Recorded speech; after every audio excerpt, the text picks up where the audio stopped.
Bonjour à tous, merci pour l'engouement que vous m'avez montré pour le tuto.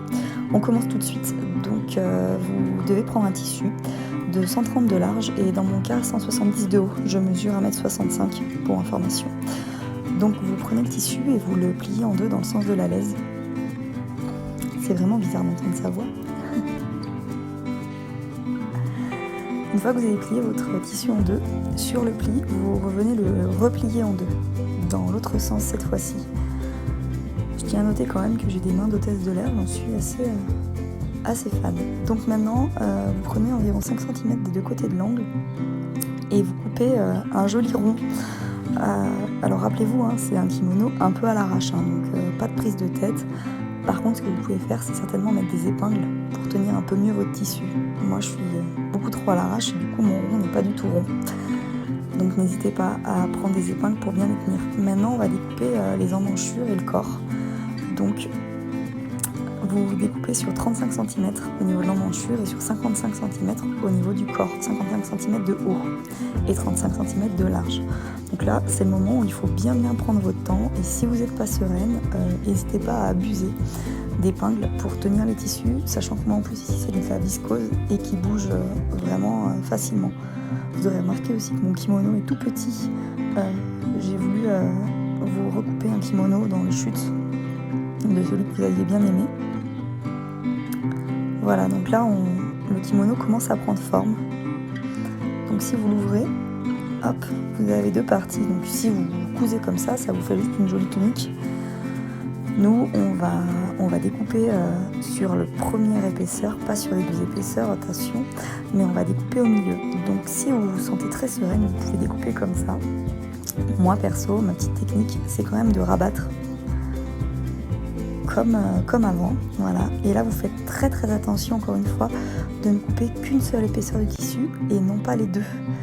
Autrement, ça va pas fonctionner. Donc gardez bien. Donc là, on est bien d'accord, vous avez bien compris, on coupe l'avant, donc l'ouverture devant.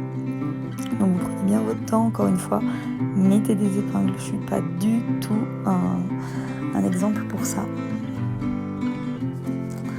Voilà, et là votre kimono commence vraiment à ressembler à un kimono. Alors moi, ce que je fais encore, c'est que je casse les angles devant pour avoir plus de fluidité encore, pour pas avoir ces deux petits angles qui retombent. Donc vous suivez le pliage que je viens de vous faire, voilà, c'est assez visuel, je trouve. Voilà, alors là j'ai pas de centimètres à vous donner, vous faites vraiment au feeling. Vous voyez ce que je veux dire? Il faut vraiment juste casser l'angle de l'arrondi. Voilà. Et c'est bon, vous avez fini de découper, vous pouvez passer à la couture. Donc maintenant on passe à la couture. Donc la première chose que vous allez faire, c'est coudre l'emmanchure avec le corps. Donc vous pliez votre tissu endroit contre endroit. Et si vous avez une surjeteuse, vous pouvez directement coudre à la surjeteuse, voilà l'angle. Autrement, je vous conseille de faire un point droit, puis de surjeter avec un point zigzag avec votre machine. Et là, je vous donne l'exemple de ce que ça a donné sur mon kimono à moi.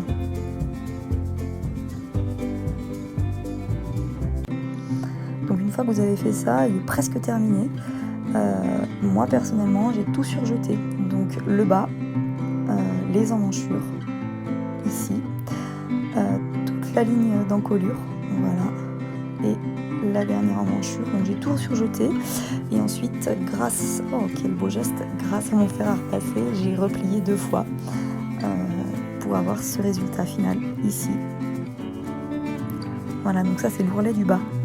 Donc j'ai replié une première fois, puis une seconde fois, et j'ai bien marqué au fer. Voilà, alors je tenais à vraiment vous remercier. Vous m'avez boosté pour pouvoir faire ce tuto. J'ai rien inventé. Il y a beaucoup de tutos kimono qui existent avant. Je voulais juste vous présenter ma sauce à moi, un peu à l'arrache. Vous pouvez le faire dans tous les tissus possibles.